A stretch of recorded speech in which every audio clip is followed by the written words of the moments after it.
It's a mind that is responsible for our bondage or freedom. Disciplining and controlling the mind is essential to success in any endeavor, more so in spiritual life. A controlled mind acts as a potent instrument to realize the ultimate goal of life, which is realization of the divinity in us. Meditation is perhaps the most common and widely practiced discipline in various spiritual traditions the world over. We present here a few practical hints on meditation. These are, in the words of Swami Vivekananda, considered as a dhyana siddha or an adept in meditation. These sayings have been culled from the 9 volumes of the complete works of Swami Vivekananda. Besides inspiring you, we are sure these utterances will also give you many valuable hints on meditation. My ideal indeed can be put into a few words, and that is to preach unto mankind their divinity and how to make it manifest in every moment of life. Each soul is potentially divine. The goal is to manifest this divine within by controlling nature, external and internal. Do this either by work or worship or psychic control or philosophy, by one or more or all of these, and be free. This is the whole of religion. Doctrines or dogmas or rituals or books or temples or forms are but secondary details. Religion is realization, not talk, not doctrine, nor theories, however beautiful they may be. It is being and becoming, not hearing or acknowledging. It is the whole soul becoming changed into what it believes. We may study books all our lives. We may become very intellectual, but in the end, we find that we have not developed at all spiritually. To quicken the spirit, the impulse must come from another soul. The person from whose soul such impulse comes is called the Guru, the teacher. And the person to whose soul the impulse is conveyed is called the Shishya, the student. There is nothing higher and holier than the knowledge which comes to the soul transmitted by a spiritual teacher. The greatest help to spiritual life is meditation. In meditation, we divest ourselves of all material conditions and feel our divine nature. We do not depend upon any external help in meditation. Meditation is the focusing of the mind on some object.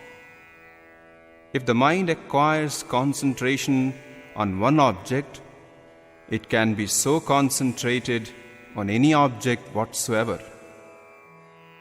Meditation means the mind is turned back upon itself. The mind stops all the thought waves and the world stops. Your consciousness expands. Meditation is one of the great means of controlling the rising of the thought waves. By meditation, we can make the mind subdue these waves, and if you go on practicing meditation for days and months and years, until it has become a habit, anger and hatred will be controlled and checked. Meditative state is the highest state of existence. It is only the contemplative, witness-like study of objects that brings to us real enjoyment and happiness. The mind is like a lake, and every stone that drops into it raises waves. The bottom of a lake we cannot see, because its surface is covered with ripples. It is only possible for us to catch a glimpse of the bottom when the ripples have subsided and the water is calm. The bottom of the lake is our own true self. The lake is the chitta, mind stuff, and the waves, the vrittis, thought waves. These waves do not let us see what we are. The full moon is reflected in the water of the lake, but the surface is so disturbed that we do not see the reflection clearly. Let it be calm. Do not let nature raise the wave. Keep quiet, and then, after a little while, she will give you up. Then we know what we are. The science of Raja Yoga proposes to put before humanity a practical and scientifically worked out method of reaching this truth. The goal of all its teaching is how to concentrate the mind, then how to discover the innermost recesses of our own minds.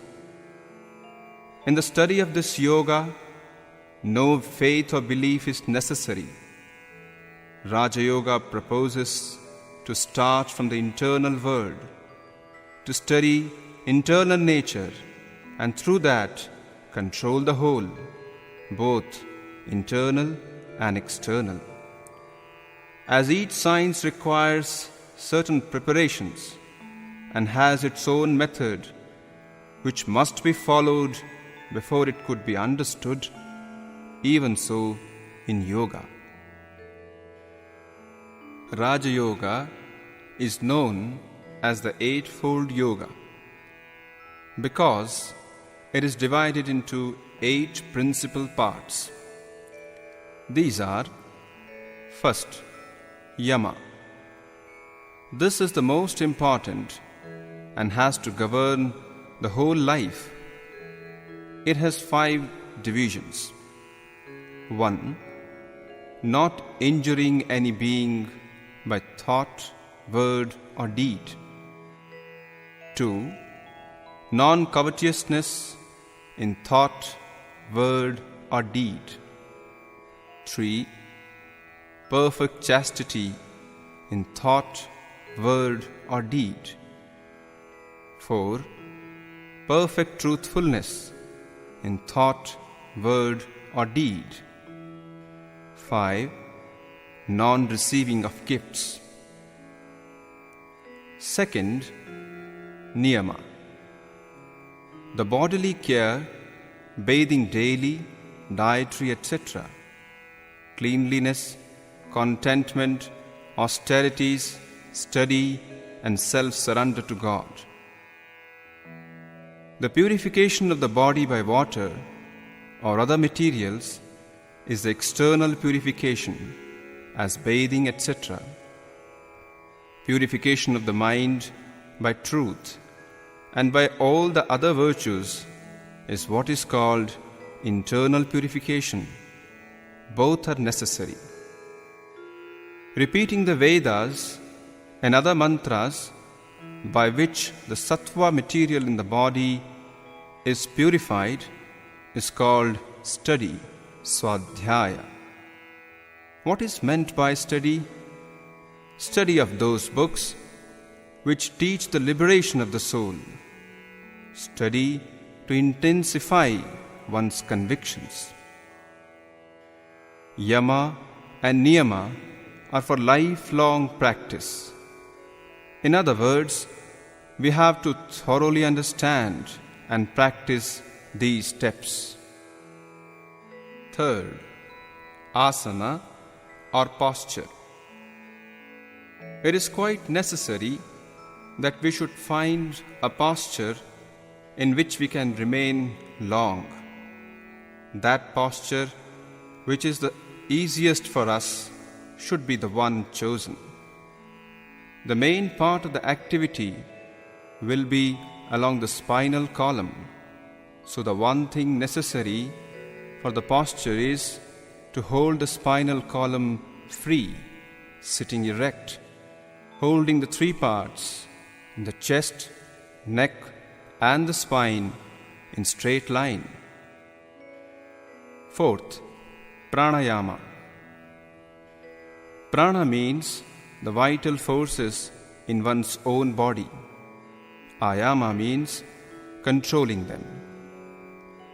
Pranayama means the control of prana. Breathing is only one of the many exercises through which we get to the real pranayama. Breath is like the flywheel of this machine, body. In a big engine, you find the flywheel moving first, and that motion is conveyed to finer and finer machinery until the most delicate and finest mechanism in the machine is in motion. The breath is the flywheel, supplying and regulating the motive power to everything to this body. By laying hold of and learning to control breath, we grasp the nerve currents, our thoughts, and lastly the prana, controlling which we reach freedom. Fifth, pratyahara.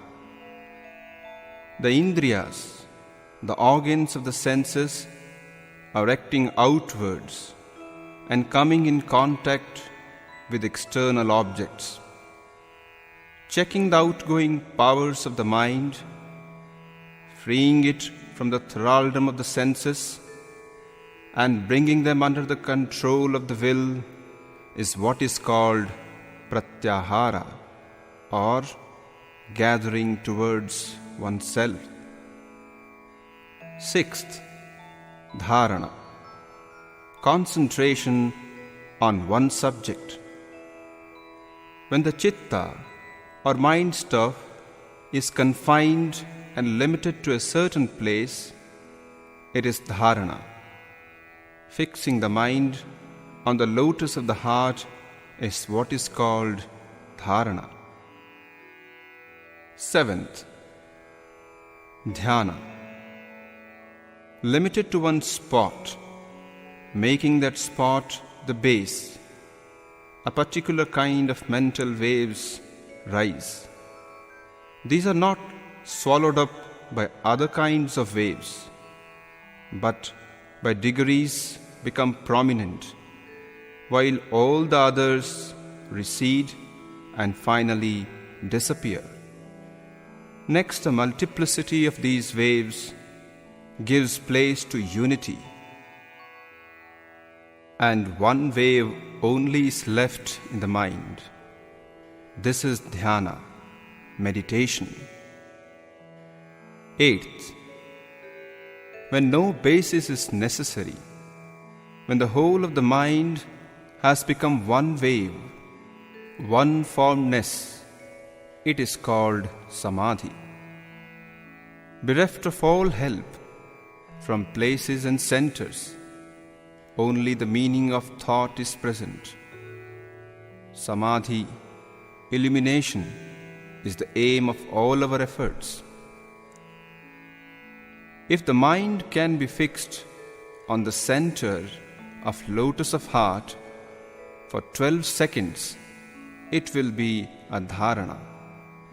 12 such dharanas will be a dhyana, and 12 such dhyanas will be a samadhi. Each of the steps to attain samadhi has been reasoned out, properly adjusted, scientifically organized, and when faithfully practiced, will surely lead us to the desired end. Then will all sorrows cease, all miseries vanish, the seeds of actions will be burned, and the soul be free forever. He who seeks to come to God through Raja Yoga must be strong mentally, physically, morally, and spiritually. Take every step in that light. You must practice at least twice every day, and the best times are towards the morning and the evening. When night passes into day and day into night, a state of relative calmness ensues. Your body will have a like tendency to become calm at those times. We should take advantage of that natural condition and begin to practice. First, sit in the posture in which you can sit still for a long time. All the nerve currents which are working pass along the spine. Let it be free from all pressure. Sit for some time and let the mind run on. You simply wait and watch. Until you know what the mind is doing, you cannot control it. Do not try to control the mind, but go on with rhythmic breathing for 10 minutes. The heart will become peaceful. Take a deep breath and fill the lungs. Slowly throw the breath out. And now, tell your body that it is strong.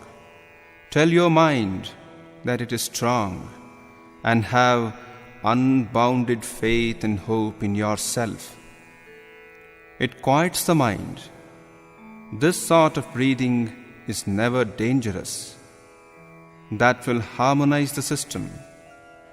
When you have practiced this for some time, you will do well to join to it the repetition of some word as Om. Let the word flow in and out with the breath, rhythmically, harmoniously, and you will find the whole body is becoming rhythmical. Then you will learn what rest is. Now pray. Mentally repeat, let all beings be happy, let all beings be peaceful, let all beings be blissful.